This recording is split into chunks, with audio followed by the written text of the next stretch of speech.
عرض شود که الان من میخوام یه مفهومی رو با هم صحبت بکنیم، یه مفهوم مشترکی که از این به بعد فقط راجع به این مفهوم بیشتر با هم صحبت میکنیم، به نام ابجکشن. ابجکشن چیه؟ مسئله دیگه. این که آقا مشتری یه مسئله‌ای داره، یه دردی داره، یه سوالی، یه اشکالی داره. ابجکشن به عبارتی یعنی چی؟ یعنی طرح هر گونه نکته، اعتراض یا مثلا مطلبی که با رویکرد همون اعتراض باشه و مانع از تحقق فروش بشه. حالا قیمت، نمیدونم، حالا گله‌گذاری از گذشته یا هر چیزی، اینو بهش میگن ابجکشن. دوستان، مشتری که ابجکشن نداشته باشه مشتری نیست. این جمله رو ثبت کنید بنویسید بعداً. یعنی این کسی که مثلا اعتراضی نداشته باشه اون از شما نمیخواد بخره. مشتری که ابجکشن داشته باشه میتونیم بگیم مشتری واقعی هستش. همون مؤسسه ریچاردسون توی نظرسنجی دیگه این رو عنوان کرد که 83% از فروش‌های محقق شده برای فروشندگان بزرگ همراه با اعتراض بوده، یعنی همراه با ابجکشن بوده. یعنی این ابجکشن یه پدیده‌ایه که باید شما همیشه اصلا به استقبالش برید. این مشتری که اعتراض می‌کنه مسئله داره، اون کسی که اتفاقاً بادش برسید. اگه با یه نفر صحبت کردی آقا هر چی شما میگه چش، آقا شک این مسئله داره، این نمیخواد بخره، احتمالاً به طرز مشکوکی نمیخواد بخره. و البته اینم بگم که 50% این ابجکشن ها از جنس قیمته. این آخرش و شما باید باشید به عنوان بحث ماهیه خیلی مهمه که فرار کنید. گفتار با رفتار مشتری دارم مقایسه. دقیقاً. واقعا به نتیجه میرسن. پس به ابجکشن ها روی خوش هم میشه نشون بدید. حالا یک سری راه حلایی داره که قبلا راجعش گفتیم، مجددا من این رو عرض میکنم خدمتتون. تأخیر انداختن هوشمندانه پاسخ دادن به مشتری. این اونجوریه که لازمه پاسخ بدید، هی مثلا فرار کنید، هی مثلا یه مقدار مدیریت بکنید اون جلسه و اون مذاکره رو. تجربه مثلا خودتون رو به مشتریان بازگو بکنید، این خیلی مهمه، طرف بتونه اعتماد بکنه. محصولمون رو با رقیبمون بدون اینکه رقیب رو تخریب بکنیم مقایسه بکنیم، اما رقیب رو تخریب نکنیم. مثلا به صورت غیر مستقیم طرف میدونی که طرف داره از فلان میخره و باش مسئله داره، شما معایب اون رو بیاد به عنوان نقطه قوت خودتون بازگو بکنید، طرف متوجه میشه که اوکی شما گزینه بهتری هستید. و یه نکته بچه خیلی مهمه، جدا کردن ابجکشن های واقعی از بهانه. این خیلی مهمه. تو بحث قیمت ما رو بعدا بهش میرسیم. مثلا یه سری میان قیمت رو میکنن بهانه، باید مطمئن بشه که واقعا این تنها دغدغه‌شه یا اینکه واقعا میخواد بهانه بیاره. ابجکشن ها از بهانه ها باید طرف الکی داره ایراد بنی اسرائیلی میگیره. این فرق داره با کسی که منطقی میخواد صحبت بکنه. آقا مشکلی بیان میکنه، شما راه حلی بهش، راهکاری بهش پیشنهاد میکنی و طرف مثلا متقاعد میشه دیگه. این خیلی مطلب مهمی هستش. و همین بحث بعدی که دوستان میخوام در موردش صحبت بکنیم فروش ارزشه. این چیزی که احتمالاً تو این فروش ما خیلی مهمه دیگه. طرف میگه قیمتتون بالاه یا فلانه، شما باید بهش ثابت کنی که آقا شما داری ارزش میخری، شما داری جنس با کیفیت میخری و داستان قیمت رو خیلی برات نباید بولد باشه تو ذهنت. یعنی به واسطه خرید این محصول از ما منافعی شما به دست میارید. این خیلی مهمه. و در حقیقت همین بحث فاز دوم رو داریم بیشتر صحبت میکنیم دیگه. ما الان تقریبا تو مولوش ارزیابی و اینا هستیم، فروش ارزش و ارائه پیشنهاد اینا هستیم دیگه. ما تو این فاز یه مقدار اجازه داریم حرف بزنیم. قبلا هم عرض کردم ما تو فاز اول که تعیین نیازه خب سکوت کنیم و صحبت‌های مشتری و سوال بپرسیم نهایتاً گهگاهی. ما تو فاز دوم اجازه داریم خود صحبت بکنیم با مشتری. چند تا گام رو خدمتتون عرض می‌کنم که اینا گام‌های مهمیه که ما میتونیم به مشتری ارزش بفروشیم اصطلاحاً، یا چه کار بکنیم با مشتری که درست جلو بریم، یه پلنی برای خودمون بچینیم. گام اول فهرست کردن مزایا و منافع محصولمون. این خیلی خوب که خیلی وقتا توی بوم کسب و کار ازش به نام اصطلاحاً چرخه SWOT نام میبرن، یعنی مزایای رقابتی چیه، نقاط ضعفمون چیه و موارد دیگه.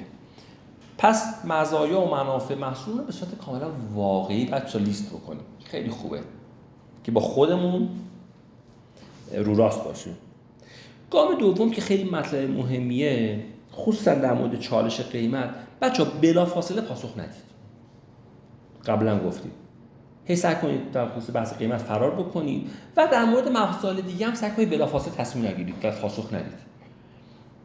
بلافاصله پاسخ بدید میشید یه آدم همه چیز دان، میشید همون معلمه که مشتری بدش میاد. نمیخوام از این واژه استفاده کنم ولی ببخشید اینو میگم، یه جاهایی انگار اصلا حتی باید خودمون به خنگی بزنیم. آقای مهندس اینه جالب بود، چه جالب. خیلی وقتا اصلا جواب این سوال میدونید آقا این مشکل رو داره، باید این جوابش بدید، این محصولش معرفی کنید. آقای مهندس پس اجازه بدید ما همینجا متوقف کنیم، من تحقیق کنم که چه موادی به درد شما میخوره. یه شرط مشابهی رو ما اخیراً داشتیم. یه بنده خدایی یه نمونه براش فرستاده بودیم، MBR ارسال شده بود و خب ما میدونستیم که این یا MBR میخواد یا مثلا MPDR میخواد. بعد برد آقا جواب نداده. گفت آقا شما چی استفاده میکنی؟ چطوریه؟ آقا من تو این مواد استفاده. گفتم پس بذار ما تحقیق کنیم که چه موادی. ما الکی.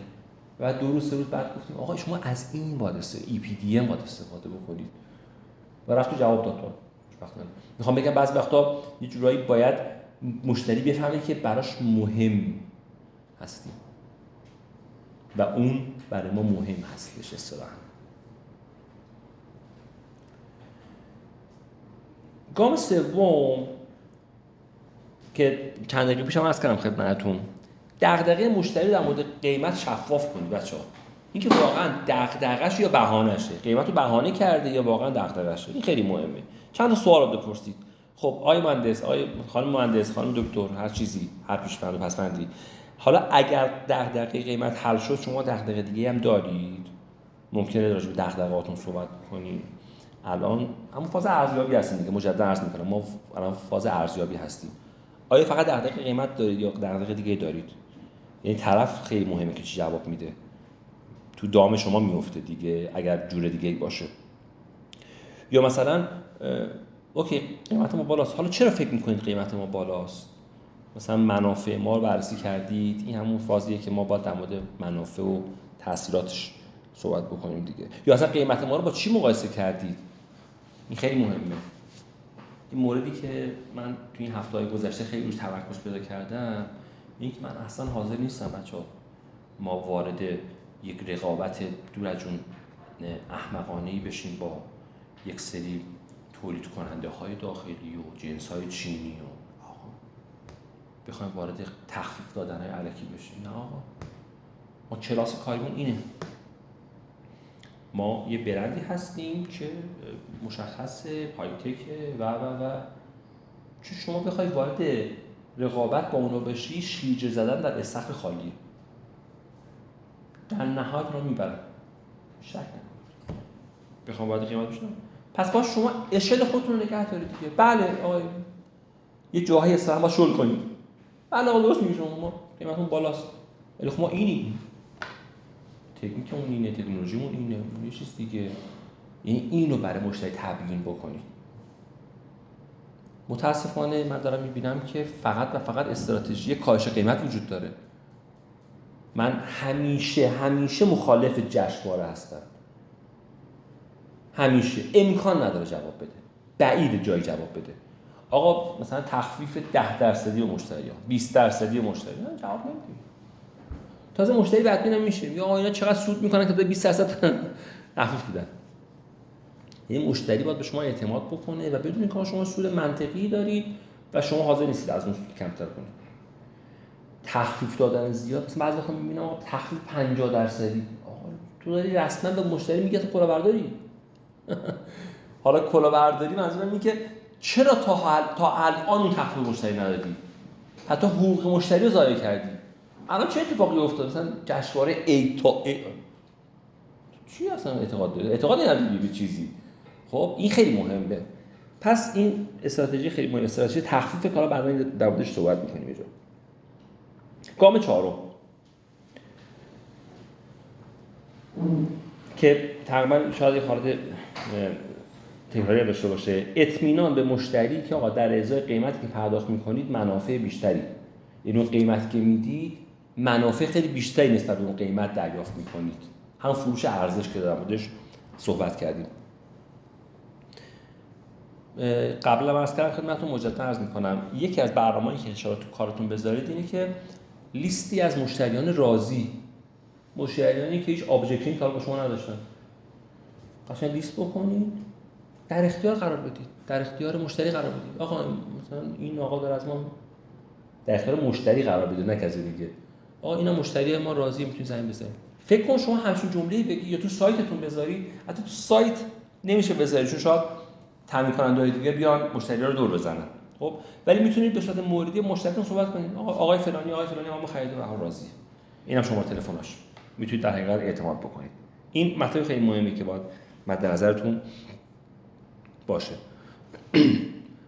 و بازم عرض میکنم تخفیف دادن بدون دلیل از اساس مشکل داره. حتی اگه اصلا میخواد تخفیف به کسی بدید یه دلیلی براش بتراشید. دقت کردید دیگه تو 2 ماه گذشته هر بار مثلا ما خواستیم تخفیف بدیم، چون شما دارید خرید اول انجام میدید ما شما تخفیف میدیم، یا مثلا چون دفعه قبل مثلا ناراضی بودید از این مورد ما شما تخفیف میدیم. باید دلیل داشته باشید دیگه. اگه نمیشه وظیفتون، یعنی میگه که از فلانی که میخرم 50 سنت کمتر میشه، بعد کلا قیمت تموم شدهتون همه چیتون زیر سوال میاد، خیلی خطرناکه. پس آقا به راحتی کسی تخفیف ندید مگر در شرایط خاص. حالا بعدا راجع به این موضوع هم صحبت می‌کنیم که تخفیف دادن هم نوع‌های مختلف داره. یک دو هفته دارم این نکته فکر می‌کنم که ما یه سری مثلا اجناس دپو شده داریم کم مصرف. ما میتونیم احتمالاً بر حسب شرایط و موردی پیشنهاد بدیم آقا مثلا ما در کنار این جنس ما تخفیف ریالی نمیتونیم بهتون بدیم، ولی اون موردی که میخواید تخفیف بدید حالا تخفیف رو بیاد به جایی که جنس پول کنید از جنس باشه، جنسای خودمون بره. آیا من ما بررسی کردیم این مثلا محصول ما تقریبا نزدیک فلان محصول شما، ما میتونیم اینو به صورت رایگان در اختیار شما قرار بدیم. یه جورایی شما میخواید تخفیف دیگه، این غیر مسلم داری میفروشی دیگه، غیر مسلم داری میفروشی چون اون جنس حالا بمونه استفاده نداره، احتمال داره که به هر حال اکسپایر بشه دیگه. این هم میتونه تکنیکی باشه به ویژه برای نماینده ها، به ویژه برای نماینده ها عاملیت ها. حالا شرکت شاید کمتر ولی عاملیت میگه اوکی بابا اصلا چی بهتره دیگه، به جای پول بگیریم حالا جنس، بعد بهش میگه آقا ما مثلا به جاش به شما جنس میدیم، اون جنس رو مثلا با 20% زیر قیمت به شما میده، انگار که اون جنس رو داری با 20% تخفیف می‌فروشی دیگه، ولی تهاتر کردی. به ویژه در مورد عاملیت و نماینده این جواب میده. من واقعا انتظار دارم که تا ماه‌های آینده یواش یواش حجم زیادی از این دپومون رو کم بکنیم با مشارکت خود نماینده. خود نماینده میدونن که مثلا این جنس احتمالاً به درد فلان صنعت میخوره بتونن بفروشنش، یا اصلا یه شرایطی براشون در نظر میگیریم آقا این رو ببر، حالا اگه بیشتر هم ببری اصلا 2 ماهه به ما پول بده، 3 ماهه به ما پول بده، بتونیم توی لوای تخفیف اون رو به نوعی رفت کنیم بره. گام پنجم بازگرداندن نگرانی مشتری به خودش، مثل آینه برخورد کنه. مثلا مشتری میخواد فرار کنه به دلیل قیمت یا هر چیز دیگه، مشتری تو رو دروازه بذاریم آیا مهندس واقعا شما میخواید مثلا این محصولات با کیفیت ما رو واقعا دست بدید؟ یعنی واقعا میخواد مثلا درگیر محصولات ایرانی بشید؟ واقعا مثلا میخواید چینی استفاده کنید، میدونی این خیلی مهمه، نگرانی خودش به خودش تحویل بدید مثل آینه. این مطلب مهمیه. این همه مزیت براتون شمردیم، اینا میخواد از دست بدید، حیف نیست. اگر مثلا مشتری یه علاقه نشون داد که اوکی حالا مثلا با هم کار کنیم، سریعا شما میگید که بله پس اجازه بدید من پیشنهادی به شما بدم که مثلا حالا دغدغه شما کم بشه. مثلا طرف دغدغه قیمت داره، دغدغه تعهد پرداخت داره، حالا اشکال نداره، ما شما الان پول نداری، اگه بتونید ضمانتی به ما بدید ما میتونیم با مثلا هیئت مدیره صحبت کنیم، مثلا 2 هفته شما با ما پول بدید، 1 ماه پول بدید. میدونید اینو میتونیم راجعش صحبت بکنیم. ولی خب واقعا میخواد ما رو بندازی دور، ما حیف نیستیم. یه همچین چیزی در حقیقت. در نهایت یه بار که من بس تکرار میکنم خدمتتون، مشتری در نهایت باید احساس برنده شدن کنه. اون فیلمه بوده که ما میگیم زده تو هم بگو. آره. بذارید احساس برنده شدن بکنه. مشتری باید احساس برنده شدن کنه از شرکت خارج بشه. یه چیز دیگه بچه‌ها، تو پایان صحبت‌ها شما هرگز مذاکره رو قطع نکنید. این مشتریه که باید حرف زدن رو قطع کنه، تموم کنه. تموم کردن، اتمام مذاکره همیشه با مشتری باشه. یعنی شما باید همیشه تو دهنش نگاه کنید که حتی شما میفهمید، حتی شما بگید. یعنی این خیلی مطلب مهمی هستش.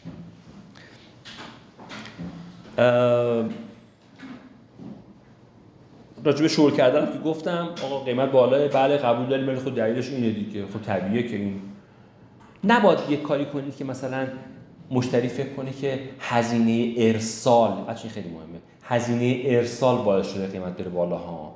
مثلا تایوان بودن یه جنسی باعث افزایش قیمت شده. حتی اصلا بد نیست با مشتری بگید نه آقا ما که اینو با اجناس دیگه‌مون میاریم مثلا خیلی هزینه کمی داره، هیچ فرقی نداره، این جنس قیمتش اینه. یا مثلا میتونید این در حقیقت شرایط ایجاد بکنید که اصلا ما خود تایوان تو بندرعباس اون تحویل میده، اصلا تو تهران اون تحویل میده با این قیمت. یعنی دغدغه اون در حقیقت نیازی که داره رو، اون ریسکی که میخواد بپذیره بابت اینکه نکنین میخوان قیمت ارسالش هم ما بگیرن، نه. برای همینه که تو قیمت دادن ها به نظرم یه اشتباهی داره صورت میگیره. ما قیمت که میدیم داریم قیمت هزینه حمل و اینا همه رو در حقیقت میاریم. اینو ما میتونیم سرشکن کنیم، خیلی ها میتونن سرشکن دارن میکنن دیگه. نباید این احساس بهش دست بده. حالا در مورد پروژه خاصه، در مورد موادی که داریم بگو نه آقا ما که اصلا قیمتمون یکیه، ما واقعا تکنولوژیمون بالاه آقا، ما مواد واقعی داریم استفاده میکنیم نه مواد فیک. این رو باید در حقیقت مشتری جا بندازیم براش.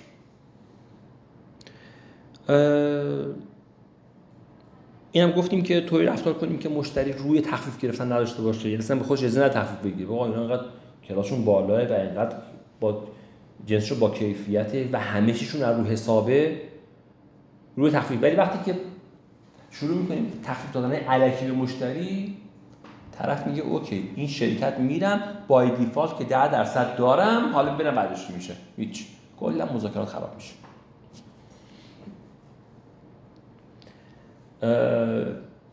مورد بعدی که اوکی میریم گام 6. گام 6 گام تخفیف‌های دیگه. برای دادن تخفیف و کاهش قیمت حتما مدل داشته باشیم. در موردش صحبت کردیم. حالا اینو به عنوان یک گام در نظر میگیریم. یه پلن، یه برنامه‌ای داشته باشیم. آقا یه اصولی داشته باشیم. الکی نیست. حتی میخوام به طرف تخفیف بدیم، مثلا بگیم خب حالا اجازه بدید ما صحبت بکنیم، بعد میگم که صحبت کردیم، پرونده شما رو بررسی کردیم، خرید شما رو بررسی کردیم، با توجه به اینکه فلان مورد مثلا فلان نقصی بوده، حالا ما میتونیم در حال به این شرایط در خدمتتون باشیم. راجع به بحث‌های تشویقی هم که صحبت کردیم و بقیه‌اش هم در مورد بحث سوال پرسیدن و اینا بوده دیگه که راجع به اونم صحبت کردیم. خب ما الان وارد بحث راهکار میشیم. راهکار در حقیقت شیوه پاسخگویی به نیازه. راهکار شیوه پاسخگویی به نیازه. این خیلی مهمه. ما معمولا ایرانی تو این قسمت مشکل داریم.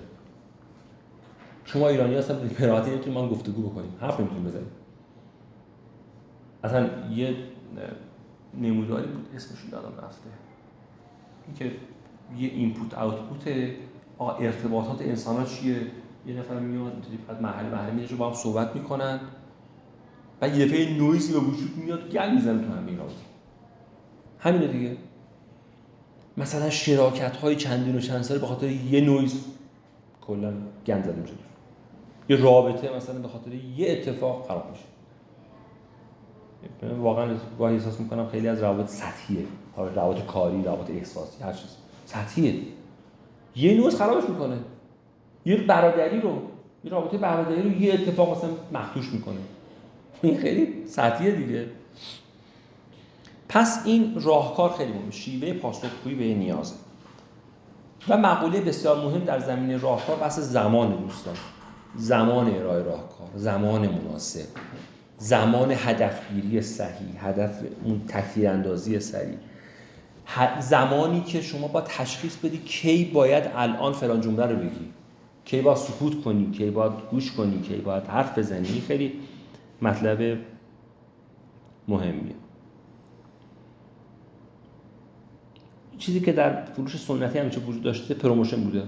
آقا ترفیعات و اعتبارات و اینا مثلا مشتری بدید. باید مشتری رو به جای این به سمت شناخت نیاز و بحث درد مشتری، یعنی مشتری اصلا دردش رو فهمیدید. آقا دردش الان بی‌پولیه، شرکت اون بزرگی تو هم تشکیلات عظیم حالا پول نداره. رویکرد سنتی چی میگه؟ رویکرد سنتی میگه آقا جان تا تصفیه نکنه بار جدید نباید بدیم. درسته؟ این میشه رویکرد سنتی. ولی آقا بحث فروش داستان دیگه است دیگه. بحث فروش شما کلی زمان گذاشتی یعنی مشتری حالا الان پول نداره، بالاخره باید یه جوری هندل بشه دیگه، خیلی با ملایمت بره جلو.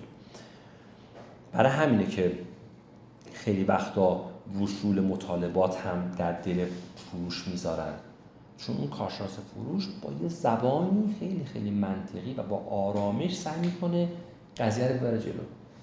و اینجا کاری که کارشناسای فروش نقش ضربه‌گیر رو دارن. حسابداری یه مش میزنه، مدیر یه مش میزنه، انبار فلان اینا. آره مشتری میزنه بعد شما باید این وسطی حالا هندل بکنید. برای همینه که پرسنل فروش تو هر شرکتی میتونن هر کاری دیگه بکنن، تو هر جای دیگه موفق میشن، مدیران خوب میشن. برای همینه که معمولا شما تو اکثر شرکت‌ها، تو همه شرکت‌ها مدیر فروش‌ها جایگزین اصلی مدیر عامل، یعنی بخوان تو سازمان خودشون مدیر عامل مشخص کنن سری مدیر فروش رو میکنن مدیر عامل. همه جا اینطوریه، یعنی همه جا که اکثر جا اینطوریه. چرا؟ چون این قابلیت رو داره. بعد با مشتری سر کار داره، با مالی سر کار داره، با تأمین سر کار داره، با تولید سر کار داره. حالا ما شرکتمون بازرگانیه دیگه، ولی شرکت تولیدی اینطوریه. فروش وسط با خط تولید، با تدارکات، با منابع انسانی، با مالی، با همیشه در ارتباط دیگه. برای همینه که کارشناسای فروش زمانی که مثلا برای بحث شغلیابی و اینا میشه، مثلا طرف میگه من مهم نیست چند جا کار کرده ها، مهمه که چند سال کارشناس، ما 15 سال کارشناس فروش. این خیلی آدم قابل اعتمادیه. حالا حداقل من این نظر رو دارم. این خیلی قابل اعتماده. میگم 15 سال فروش کار کرده. میدونی یعنی چی؟ اصلا بی‌نظیره. بی‌نظیره. خدای انعطافه، خدای اعصابه، خدای مدیریت کردن تحلیله. من همیشه بچه‌ها میگم اونا که بعد کار فروش هستن خیلی مهمه که رو خودشون هم کار کنن، به موازات توسعه فردی هم کار کنن. مثلا آدمای عجیب غریبی میشن.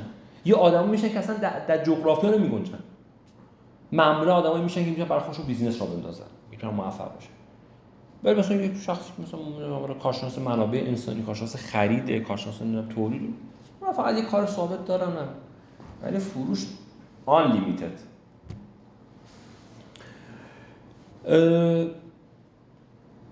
چند تا نکته اینجا یادداشت کردم در مورد نگرانی راهکار که در راجعش صحبت می‌کنی. این که در طول فرآیند فروش همیشه ترکیب محصول و خدمات استفاده بکنید. یعنی که آقا ما حالا این محصول رو به شما میدیم، در کنارش خدمات هم میدیم. حالا بعضی از گارانتی استفاده میکنن، بعضیا میگن آقا حالا این مثال میزنم ما این قطعه داره میفروشیم، ما قیمت هر دونهش 1000 تومانه. این قطعه رو ما مثلا طرف اون 1000 تا خریده، مهندس این 1000 تا رو اگه تا یک سال خراب شد و مستنداتی به ما ارائه کردید، عکس نشون داد اینا که خراب شد، نه اینکه الکیام اگه خراب شد یا این مسئله ایجاد شد، به هر حال عکس شما بفرستید، ما مثلا 5% اون تعداد مجدد براتون میفرستیم. اون برای ما چیزی نیست که مبلغش، نه به هر مشتری یا قطعه‌ای که ارزونه چقدر میشه، کلی باید هزینه بکنی که هزینه دیگه بکنی که طرف دوباره بیاری سمت خودت. یه حالی بهش میدی دیگه، چه اشکال داره؟ طرف مطمئن میشه که آقا دمشون گرم، چون مطمئن از کیفیت خودشون. این مطلب خیلی مهمیه. در مورد مطابقت مزایا و امکانات محصول با نیاز مطرح شدن که از اولش گفتیم، اول صحبت رو گوش میکنیم، بعد میایم تطبیق میدیم اینها رو. ROI رو در حقیقت Return on Investment رو در حقیقت صحبت کردیم، بازگشت سرمایه رو در حقیقت صحبت کردیم که شفاف باید بگی که آقا اگه اینو از ما بخری به این صورته و شما اینقدر تو بحث هزینه تعمیرات جلو میفتی، اینقدر هزینه دیگه کم میشه و موارد این چنینی. و فروشنده رقابتی باشید، این بحث مهمیه. انواع فروشنده، این نکته خیلی مهمه. ما 3 نوع فروشنده داریم دوستان: فروشنده رقابتی، فروشنده تاکتیکی و فروشنده استراتژیکی. هر کدوم اینا چیه؟ فروشنده تاکتیکی کلا دنیا رو به چشم محصولات میبینه، یعنی همه چیز در گروه محصوله، یعنی حتما باید یه محصول خیلی خفن بفروشه. آقا من اگه این محصول دستم باشه میتونم بفروشم. نمیتونه نیازی رو به وجود بیاره، نیازی رو تحلیل بکنه که عملا کار خاصی هم نمیکنه دیگه. یه محصول خفن فروختن خیلی کاری نداره دیگه، با کیفیت فروختن یا حتی ارزون فروختن که کاری نداره. و اینها خیلی خیلی رو محصول تکیه دارن، به خاطر همین میرن رو محصول خیلی تکیه میکنن و تحقیق میکنن. مثلا طرف میخواد کفش بفروشه، میره مثلا نمیدونم راجع به انواع کفش تحقیق میکنه، تای کفش رو در میاره. اول صحبتام عرض کردم خدمتتون که مشتری ها از این فروشنده همیشه فرارین، چون تو دامشون میفتن، چون عملا مشتری حرف رو گفتن نداره. به واسه بحث تحلیلی میگه آقا این تای کفش رو در آورده بیرون دیگه، هر چی بگه بخر من باید بگم چشم، در نهایت من ثابت میکنه که باید اینو بخرم. اینا میشن فروشنده های اصطلاحاً تاکتیکی. یه فروشنده استراتژیک، یه فروشنده‌ای که هم نگاه تمرکز بر روی محصولات داره و هم نگاه بیرون مشتری هم داره، یعنی نیاز مشتری حس می‌کنه، میگه آقا شما این به نظر میاد این برات بهتر باشه. یعنی اینطوری نیست که فقط محصول رو ببینه بگه آقا فقط این برند ولا غیر. ما بعضا کار تاکتیک استراتژیک انجام میدیم دیگه، میگم آقا مهندس مثلا این به درتون نمیخوره، این جنس خارجی رو مثلا از ایرانی استفاده بکنید مثلا. این میشه فروشندگی استراتژیک در حقیقت که همه موارد رو میبینیم، نیازهای مشتری درک میکنیم و یه محصول بهش ارائه میدیم که مشکل مشتری حل بشه. اما فروشنده رقابتی چیه؟ فروشنده رقابتی فروشنده بی تو بیه. بی تو بی یعنی شما وقتی میخواد بشی مثلا مدیر فروش بی تو بی، معمولا اگه کارفرمای شما باسواد باشه نمیاد تاکید کنه شما مثلا چند سال در صنعت ما کار کردی، این فوله.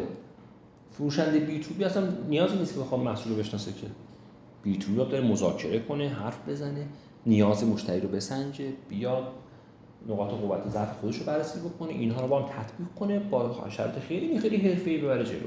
این میشه فروش رقابت، فروشنده رقابتی که همون بی تو بی هستش که مسئله اصلی ما الان اینه. دوستان نباید ما تاکتیکی باشیم، نباید استراتژیک باشیم، ما باید مخلوط تمام اینا و باید رقابتی باشیم. در حقیقت ما گاهی مثلا فروشنده های رقابتی گاهی یه پیشنهادهایی به مشتری میدن که خود مشتری کفش میبره، میگه دمش گرم چه مثلا راهکار خوبی، برای همینه که عرض میکنم همه فروشنده، خصوصا فروشنده، کارشناسای فروش، مدیر فروش، معاون فروش، هر کسی سرپرست فروش بی تو بی باید اطلاعات قوی داشته باشه. باید بتونه در آن واحد از همه چی استفاده بکنه، از همه ظرفیت‌ها و توانمندی‌هاش استفاده بکنه. مطلب خیلی خیلی مهمی هستش. مطلب آخر در مورد ریسک بخوایم صحبت بکنیم. این تا الان در مورد راهکار صحبت کردیم. راجع به ریسک اگه بخوایم صحبت بکنیم، ریسک یعنی چی؟ ریسک یعنی پتانسیل از دست دادن چیز با ارزش. ریسک پتانسیل از دست دادن چیز با ارزشه. ریسکایی که مشتری تهدید میکنه چه چیزایی هستن؟ این که مثلا فروشنده قیمت بالایی بگه، فروشنده از پس تعهداتش برنیاد، مثلا ممکنه طرف به عنوان خریدار یا مشتری در نهایت احساس کنه چیز خاصی به دست نیاورده، ممکنه زمان رو از دست بده، ممکنه پولش رو از دست بده. اینا هم بحث ریسک دیگه که راجعش صحبت کردیم. اصلا ممکنه صحبت‌های فروشنده اصلا واقعا درست و واقعی نباشه، از طرف علیدار خالی میبنده. اینا همه ریسکاییه که وجود داره. حالا چطوری ریسک رو کاهش بدیم؟ اگه یادتون باشه این ریسک اولش چیزی نیست، میره بالا، زیاد میشه. ما چه زمانی میتونیم موفق بشیم اینکه این ریسک رو کاهش بدیم؟ قیمت که در حقیقت میره بالا، قیمت رو به حد ثابتی برسونیم، نیازهاش به کمترین حد رسیده باشه و راهکار هم در حقیقت بسته باشه، دیگه راهکار خاصی هم نباشه، طرف خیالش راحت باشه که آقا این تصمیمی که میخواد بگیره بهترین تصمیمی که داره میگیره.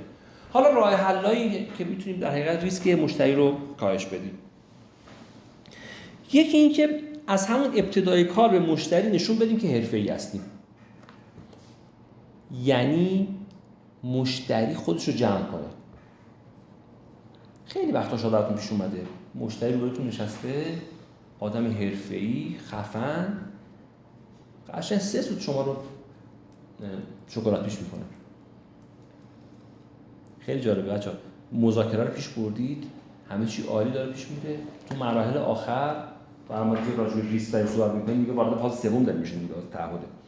تو مراحل آخر طرف میاد شکلاتیش میکنه، شما رو یه ضربه فنی میکنه، تمام اتفاقاتی که چند ماه بی تو بی هم چند ماه طول میکشه دیگه، همه رو خراب میکنه.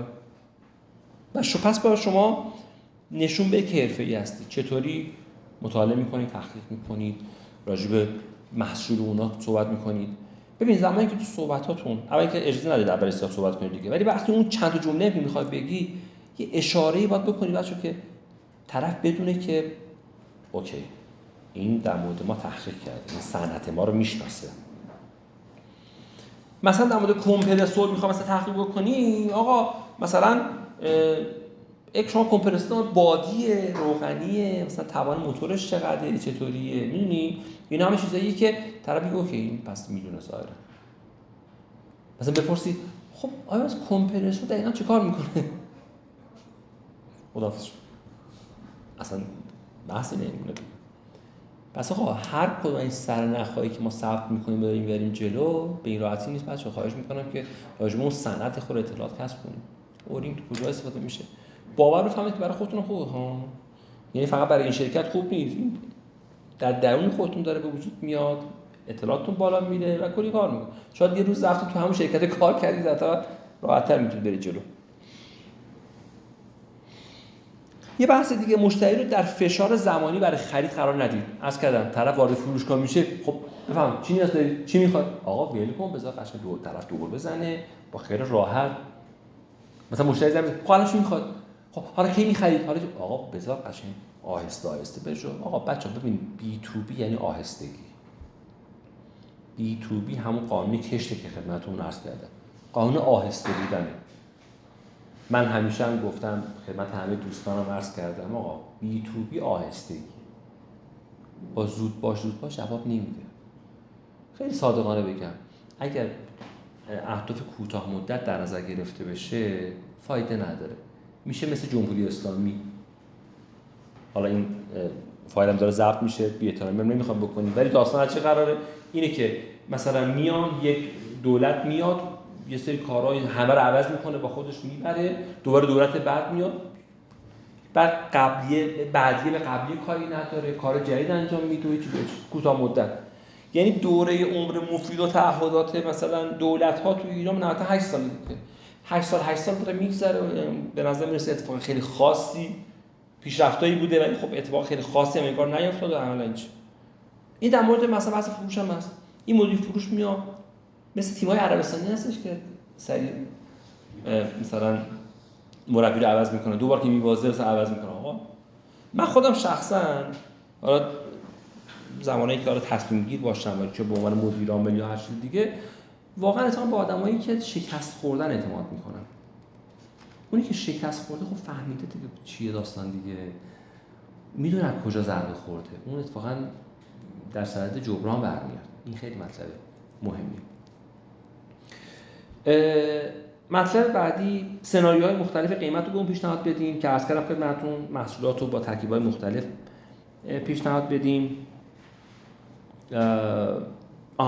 مطلب چهارم به مشتری اجازه آزمایش محصول رو بدیم که محصول رو ببینه، براش محصول ارسال بکنیم، براش تست ریپورت ارسال بکنیم، طرف خیالش راحت بشه. به هر حال خیلی مهمه دیگه، طرف میخواد بخره از شما. مطلب بعدی، مطلب پنجم که خیلی مهمه، آقا اگر مقابل ما به جای یه خریدار یه تیم خریدار هستن، بگردید ببینید اون من میدونم جمع کیه. اونی که سفر گالیور بود من میدونم، آره نمیشه. اونی که نق میزنه کیه، اونی که مثلا ابجکشنش بیشتره کیه، رو اون تمرکز بکنید. مثلا یه تیمی میاد، مدیر تامین، مدیر کنترل کیفیت، مدیر مهندسی هم نشسته، این مدیر مهندسی مثلا اون تشخیص بدید، بعد براش به حال زمان بذارید دیگه. این مطلب خیلی مهمیه. پس پیدا کردن اینکه تیم مقابل ما حامی ما، مخالف ما، تو اون تیم کیه، حامی رو تقویت کنیم، مخالف رو به حال باش مسئله‌اش رو برطرف کنیم.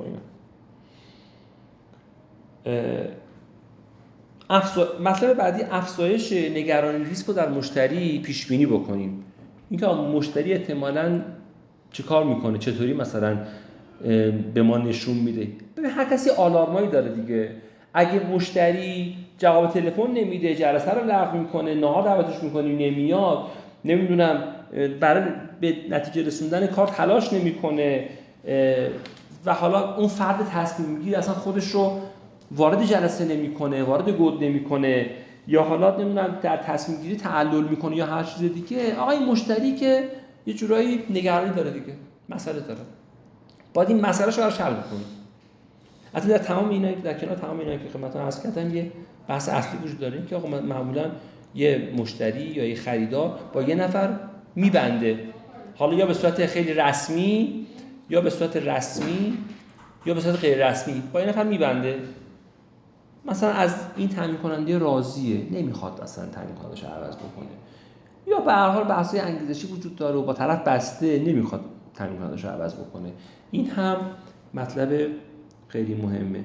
مجددا عرض میکنم برای عامل هفتم عرض میکنم خدمتتون لیستی از مشتریان راضی خودمون رو همیشه داشته باشیم با شماره تلفن و اینا رو در اختیار مشتریان دیگه حتما بدیم. این تاثیر زیادی داره. تقریبا به اواخر جلسه نزدیک میشیم. آخرین موردی که دوستان خدمتتون عرض بکنم، راه‌های ایجاد وفاداری در مشتری. ما بعداً دوستان یه شاخصی داریم به نام شاخص وفاداری که در موردش هم باتون صحبت کردم. هنوز نتونستیم اجرایش بکنیم به خاطر به حال محدودیت در منابع انسانی و زمان ما، ولی اینو حتما انجامش میدیم. مشتریان وفادار تعریف میکنیم، کیا واقعا وفادارن به ما، کیا مثلا از وفاداری نه به اون معنی مصطلح خودشان. یه سری سوالا وجود داره، اون سوالو 6 تا سوال وجود داره، امتیاز میدن و در نهایت متوجه میشیم که این مشتری ما وفاداره. خیلی جالبه خدمتتون عرض کنم که خیلی وقتا ما یه مشتری رو حس می‌کنیم شاید وفادار نباشه، ولی محاسبه می‌کنیم آقا وفاداره. اینا پیش میاد بعضی وقتا. پس ایجاد وفاداری در مشتری. 1. ارتباط شفاف با مشتری. مثلا هیچ وقت به مشتری نشون ندید که پاسخ همیشه رو میدونید، همیشه مثلا پاسخگو هستید. این چیزا که من عرض میکنم مواردی که در طول جلسه هم هی بهش اشاره کردم دیگه. ولی شما فقط سرتیترا رو بدونید. ارتباط شفاف با مشتری. شفاف باشید با مشتری، زیر و رو نکشید. آقا ببخشید آقای مهندس من یادم رفت درخواست شما رو ثبت کنم. خیلی صادقانه. ببخشید من قول میدم که جبران کنم براتون. من یادم رفت. شفاف باشید. یا مثلا موارد این چنینی. 2 در گفتگو و ملاقات‌ها با مشتری با احساس باشید. این نکته مهمه. یعنی مشتری رو همیشه در نیمکره راست مغز نگه دارید. نیمکره راست مغز، نیمکره یک پایه احساسات اونجاه. نیمکره چپ احساسات منفی وجود داره. اصلا بچه‌اش می‌دونستید چپ یعنی گذشته و راست یعنی آینده؟ بچه وقتی خواستید جایی برید مصاحبه شغلی همیشه سمت راست نفر بشید. ناخواسته کسی که مثلا این دوستانی که اینور نشستن بحث آینده، دوستانی که اینور نشستن بحث گذشته سمت چپ نشستن. آره دیگه چپ خیلی از ویژگیات داره، منطق و اعداد و احیانا حامل یک سری مسائل منفی و یادآور خاطرات منفی و اینا غالبا ازش دیگه. و نیمکره راست نیمکره احساساته. این چون همیشه سعی کنید تو احساسات، حالا نمیدونم احساس میکنید طرف شعر دوست داره، با یک شعر اینو رفرش کردش داری هر شنگه براش شعر بفرستی تو پیام، نمیدونم موسیقی بفرستی یا هر چیز دیگه. نیمکره چپ همون نیمکره بحث نگرانی قیمت و ریسک و اینا همه روی نیمکره چپ مغز میشینه. نیمکره‌ای که بحث‌های منفی توش وجود داره. پس همیشه سعی کنیم که مشتری رو تو نیمکره راست مغز نگه داریم. و اینم بگم مشتری با نیمکره راست مغز که آینده هستش تصمیم خرید میگیره. کلا همیشه اونایی که راست میشینن بله. 3 مسئولیت پذیری بالایی از خودتون نشون بدید دوستان. یعنی بعد از هر خرید مشتری پیگیرش باشید. این چیزی که خیلی کم معمولا اینجا اتفاق میفته تو مجموعه. خب بعد از 1 هفته 2 هفته 1 ماه 2 ماه خب من استفاده کردید، راضی بودید، مشکلی نیست، من در خدمتتون هستم. این خیلی عالیه بچه. این نکاتی که دارم عرض می‌کنم توی آخر جلسه بسیار نکات کلیدی هستش که بخش زیادیش تجربه شخصی که واقعا جواب داده انصافا. 4 مدیریت زمان داشته باشید. حالا زمان اینکه سر موقع سر جلسه حاضر بشید، سر موقع بار رو ارسال بکنید. اگه مثلا میخواید تعهدی به مشتری بدید سر موقع انجام بشه. تمام اینها میخواید نصب بکنید سر موقع نصب، هر چیزی.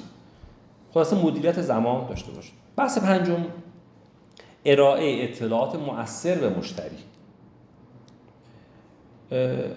مثل همون به کار بردن نام مشتریان راضی یا مثلا راهکارهایی که منفعت‌های مختلف داره، منفعت‌های مختلف رو بشمارید برای طرف. اگه شما از محصول ما استفاده بکنید این اتفاقا میفته، تمام برای مثلا مشتری تحلیل بکنید و موشکافی بکنید. 6 رویکرد حل مسئله داشته باشید. توی صحبتام عرض کردم مثلا یه جایی که گیر میکنید توی بحث بیاید از نگرانی راهکار استفاده بکنید. مشتری باید به سمت راهکار، یعنی سعی کنید که راهکار رو در حقیقت براش بولدتر بکنید اصطلاحاً. اینطوری مسئله رو حل بکنید. یعنی اون قسمتی که نگرانی اصلیش هست یواشش کاهش بدید. آقا در عوض ما مثلا این راهکارا رو داریم، ما حالا ولش کن قیمت رو درست می‌کنیم با هم دیگه. اینه اونطوری های تک فلان همچین چیزایی هستش. 7 شناخت دقیق رقبای خود داشته باشیم. کاری که ما اخیراً یه بار انجام دادیم و بازم باید انجام بدیم که از قیمت رقبامون، از نقاط ضعف و قوت رقبامون، از تفاوت‌های رقبامون و بعضاً باید بدون کوبیدن یا تخریب کردن رقبامون بتونیم نقاط قوت و ویژگی‌های مثبت خودمون رو جوری بیان بکنیم که طرف تو ذهنش به ما امتیاز بالاتری نسبت به رقیبمون بده، بدون که اصلا ما صحبتی از رقیبمون کرده باشیم. این مطلب خیلی مهمه. 8 کنترل فرایند فروش رو از دست ندید. همون مرحله رفتن جلو، همون قانون نردبان که عرض کردیم خدمتتون، گام به گام فرایند رو از حفظ باشید بچه‌ها. فروشنده موفقه که انواع برخوردهای مشتری و ابجکشن‌های مشتری رو بتونه مدیریت بکنه. یعنی به صورت آنالیز قشنگ کامل، اگه مشتری این کارو کرد این کارو جوابشو میدم، اینطوری بود این جوابش. آقا مشتری اگه آدم درونگرایی بود، اوکی پس نیازی نیست من زیاد بخوام در موردش ازش سوال بپرسم، یه جوری حتی یه تایید با سرم به من بده، یعنی که اون برونگراییه. بچه‌ها فروشنده حرفه‌ای ببخشید یک انسان موفق هم در زندگی میشه. مجددا عرض میکنم کاری که در فروش بچه‌ها انجام میدن و بهش میرسن تو زندگی به درد میخوره. تو زندگی شخصی، تو مراودات مالی، مراودات احساسی، هر چیزی به درد میخوره دیگه. شما همیشه باید به طرف آماده باشی که چی با جوابش رو بدی یا چطوری نگرانش رو کم بکنی. 9 در مورد قسمت 9 من توی دهه جلسه عرض کردم خدمتتون بچه‌ها اگر به فاز 2 رسیدیم، حالا 3 که هیچی خیلی خفنه، اگه حتی به فاز 2 رسیدیم و هنوز فرد تصمیم‌گیر و تاثیرگذار رو تو مشتری پیدا نکردیم، شما تقریبا اون فروش رو کنسل شده بدون. یعنی با طرف صحبت کردیم نیاز و این تو چیزا و اینا، فاز ارزیابی فکر می‌کنی که این که داره صحبت می‌کنی آدم تاثیرگذار اصلا نیست، خداحافظ فروش شما دست دادی به احتمال خیلی زیاد. و عامل دهم، عامل آخر، در شبکه‌های مجازی و اجتماعی فعال باشید. این به طور ویژه در مورد حالا اون قسمتی هستش که فروش دیجیتال مارکتینگ هست اصطلاحاً، که صفحه‌های مرتبط با شغل خودمون رو فالو کنیم، فالو بکنیم، مراوداتی داشته باشیم، اصطلاحاً بکلینک داشته باشیم با هم دیگه و اینا، چون به حال مشتری‌ها اونجا هستن. حتی من مثلا یادم میاد یه شرکتی داشت روی این موضوع کار میکرد که آیدی اینستاگرام مثلا سایر مدیران اون صنعت و مشابه خودش رو مثلا داشت و به نوعی مثلا اونا رو قلقلک میداد. من یه موردی سراغ دارم که یک شرکتی برای اینکه یک جنس رو به یک شرکت بزرگتر بفروشه پیدا کرده بود که منزل اون مدیرعامل اون شرکت خریدار کجاست. من میدونم دقیقاً تو زعفرانیه مثلا یه قسمت سر خیابون اونجا بنر زده بود تو محصولات خودش. این طرف از صبح که خونه میزد بیرون، شب حاضر خونه اینو میدید. هوشمندانه ها اینه آقا، فروش بی تو بی اینه، زمان باید بذاری یک عمر حالش میبره. برای همین هم هستش که یه فروشنده حرفه‌ای یا مدیر فروش اینا معمولا از رابطه‌ای که ایجاد میکنه به این الکی نیست، میان قرارداد میبندن با اون صاحب کار. آقا من دارم برات مشتری میارم، این نمیدونم 2 سال 3 سال 5 سال حتی اگه من از شرکت خارج بشم شما این منافعش مال منه.